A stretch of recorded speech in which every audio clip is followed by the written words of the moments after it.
തിരുവനന്തപുരം പാർലമെന്റിൽ സത്യപ്രതിജ്ഞ ചെയ്യാൻ എംപി എത്തിയില്ല എന്ന് പറയുന്നത് തീർച്ചയായിട്ടും തിരുവനന്തപുരത്തിലെ വോട്ട് ചെയ്ത സമ്മതിദായകരോട് ചെയ്യുന്ന കൊടിയ വഞ്ചനയായിട്ടാണ് ഞാൻ മനസ്സിലാക്കുന്നത്. 15 വർഷക്കാലം ഈ തിരുവനന്തപുരം നഗരത്തോട് കാണിച്ചുള്ള തിരുവനന്തപുരം പാർലമെന്റ് മണ്ഡലത്തോട് കാണിച്ച ശശി തരൂരിന്റെ ഓരോ പ്രവൃത്തികളും എണ്ണി പറയാൻ ഒരൊറ്റ വികസന പ്രവർത്തനം പോലും നടത്തുവാൻ സാധിച്ചിട്ടില്ല എന്നുള്ള സത്യം നമ്മുടെ മുന്നിലുണ്ട്. അതായത് ലോക്സഭ തെരഞ്ഞെടുപ്പിൽ എല്ലാവരും ഉറ്റുനോക്കിയ മണ്ഡലമാണ് തൃശ്ശൂരും തിരുവനന്തപുരം. തൃശ്ശൂർ BJP പിടിച്ചെടുത്തു, തിരുവനന്തപുരത്ത് ശശി തരൂർ ഒരുപാട് വേർത്തിട്ടാണ് വിജയം പിടിച്ചെടുത്തത്. ഇത്രയും ലോക്സഭയിൽ ഇത്രയും MP സത്യപ്രതിജ്ഞ ചെയ്തു. ശശി തരൂർ വ്യക്തിയും സത്യപ്രതിജ്ഞ ചെയ്തിട്ടില്ല, ആ ലോക്സഭയിൽ പോയിട്ടില്ല. തിരുവനന്തപുരം ജനങ്ങളെ പറ്റിച്ചിരിക്കില്ലേ? ശശി തരൂരിനെ കണ്ടവരുണ്ടോ? കഴിഞ്ഞ നാല് പ്രാവശ്യം, അതായത് കഴിഞ്ഞ ശശി തരൂർ ഇതിപ്പോ 4ാമത്തെ പ്രാവശ്യമാണ് ലോക്സഭയിലേക്ക് എത്തുന്നത്. കഴിഞ്ഞ 3 വർഷവും 3 പ്രാവശ്യം ജയിച്ചു വന്നതനുസരിച്ച് തിരുവനന്തപുരം പാർലമെന്റിലെ ജനങ്ങളെ വഞ്ചിച്ചു എന്നുള്ള കാര്യത്തിൽ ആർക്കും ഒരു തർക്കമില്ല. ഒരു മേഖലയിലും വികസന പ്രവർത്തനം നടന്നിട്ടില്ല എന്നുള്ള കാര്യം പറഞ്ഞ വാക്കുകൾ ആദ്യമായിട്ട് അദ്ദേഹം പറഞ്ഞത് എന്താണ്? ഞാൻ ആദ്യമായിട്ട് പാർലമെന്റിൽ മത്സരിക്കുന്ന സമയത്ത് എനിക്കിപ്പോഴും ഓർമ്മയുണ്ട്, ഞാൻ ജയിച്ചു കഴിഞ്ഞാൽ 100 ദിവസത്തെ ഹൈക്കോടതി ബെഞ്ച് കൊണ്ടുവരുന്നു. എത്ര 3 പ്രാവശ്യം കഴിഞ്ഞപ്പോൾ 4ാമത്തെ പ്രാവശ്യം അയാൾ തെരഞ്ഞെടുക്കപ്പെട്ടു. ഹൈക്കോടതി ബെഞ്ച് പോയിട്ട് ഒരു ഡെസ്ക് പോലും അവിടെ കൊണ്ടുവരാൻ നമുക്ക് തിരുവനന്തപുരം നഗരത്തിൽ സാധിച്ചിട്ടില്ല. പിന്നെ മറ്റൊന്നും അവകാശപ്പെടുന്നത് ഇപ്പം വിഴിഞ്ഞത്തിന്റെ കാര്യത്തിലായിരുന്നാലും റോഡിന്റെ കാര്യത്തിൽ ഇതെല്ലാം ചെയ്യുന്നത് ആരാണെന്ന് എല്ലാവർക്കും അറിയാം.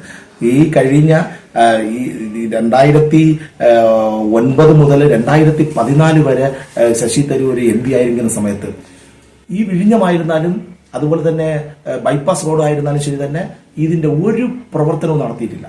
2014 നരേന്ദ്രമോദി സർക്കാരിന്റെ സർക്കാർ അധികാരത്തിലേറ്റതിനു ശേഷം മാത്രമാണ് ഇത്തരം പ്രവൃത്തികൾ, ഇത്തരം വികസന പ്രവർത്തനങ്ങൾ നടന്നുകൊണ്ടിരിക്കുന്നത്.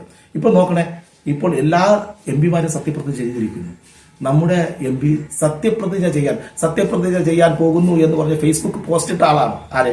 നമ്മുടെ ശശി തരൂർ. പക്ഷേ ഈ സത്യപ്രതിജ്ഞ ചടങ്ങ് ഞാൻ നമ്മുടെ ഒരു ആര് തന്നെ ആയിരുന്നാലും നമ്മുടെ ഒരു MP സത്യപ്രതിജ്ഞ ചെയ്യുമ്പോൾ നമുക്കത് കാണുക എന്നുള്ളത് പാർലമെന്റിലെ ഒരു സമ്മതിദായകൻ എന്നുള്ള അടിസ്ഥാനത്തിൽ നമുക്കെല്ലാം അത് കാണാൻ ആഗ്രഹമുണ്ട്. പക്ഷെ തിരുവനന്തപുരം പാർലമെന്റിൽ സത്യപ്രതിജ്ഞ ചെയ്യാൻ MP എത്തിയില്ല എന്ന് പറയുന്നത് തീർച്ചയായിട്ടും തിരുവനന്തപുരത്തിലെ വോട്ട് ചെയ്ത സമ്മതിദായകരോട് ചെയ്യുന്ന കൊടിയ വഞ്ചനയായിട്ടാണ് ഞാൻ മനസ്സിലാക്കുന്നത്. കാരണം ഇത്തരം നിരുത്തരപരമായ പെരുമാറ്റം നടത്തുന്ന എല്ലാ MP സത്യപ്രതിജ്ഞ ചെയ്യുമ്പോൾ കേരളത്തിലെ തലസ്ഥാനമായ തിരുവനന്തപുരത്തിലെ MP ആ സത്യപ്രതിജ്ഞ ചെയ്യേണ്ട സമയത്ത് ചെയ്യാതിരിക്കുന്നത് ജനങ്ങളോട് കാണിക്കുന്ന ഏറ്റവും കൊടിയ വഞ്ചനയാണ്. കാരണം കഴിഞ്ഞ 15 വർഷക്കാലം ഈ തിരുവനന്തപുരം നഗരത്തോട് കാണിച്ചുള്ള തിരുവനന്തപുരം പാർലമെന്റ് മണ്ഡലത്തോട് കാണിച്ച ശശി തരൂരിന്റെ ഓരോ പ്രവൃത്തികളും എണ്ണി പറയാൻ ഒരൊറ്റ വികസന പ്രവർത്തനം പോലും നടത്തുവാൻ സാധിച്ചിട്ടില്ല എന്നുള്ള സത്യം നമ്മുടെ മുന്നിലുണ്ട്.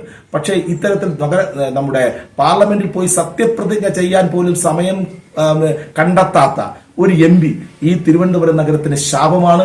തീർച്ചയായിട്ടും അതിന്റെ പരിമിത ഫലമാണ് കഴിഞ്ഞ തെരഞ്ഞെടുപ്പിൽ ഈ ശശി തരൂർ എന്ന് പറയുന്ന നമ്മുടെ ഇപ്പോഴത്തെ MP, അന്നത്തെ സ്ഥാനാർത്ഥി വളരെ പ്രയാസപ്പെട്ടാണ് വെറും 35 ദിവസം മാത്രം പ്രവർത്തിച്ച നമ്മുടെ രാജീവ് ചന്ദ്രശേഖരന്റെ മുമ്പിൽ വികൃത കാഴ്ച നമ്മൾ കാണുന്നു. അപ്പോൾ തീർച്ചയായിട്ടും തിരുവനന്തപുരം പാർലമെന്റിലെ ജനം ശശി തരൂരിനെ മടുത്തു എന്നുള്ള കാര്യത്തിൽ യാതൊരു തർക്കവും ആർക്കും വേണ്ട.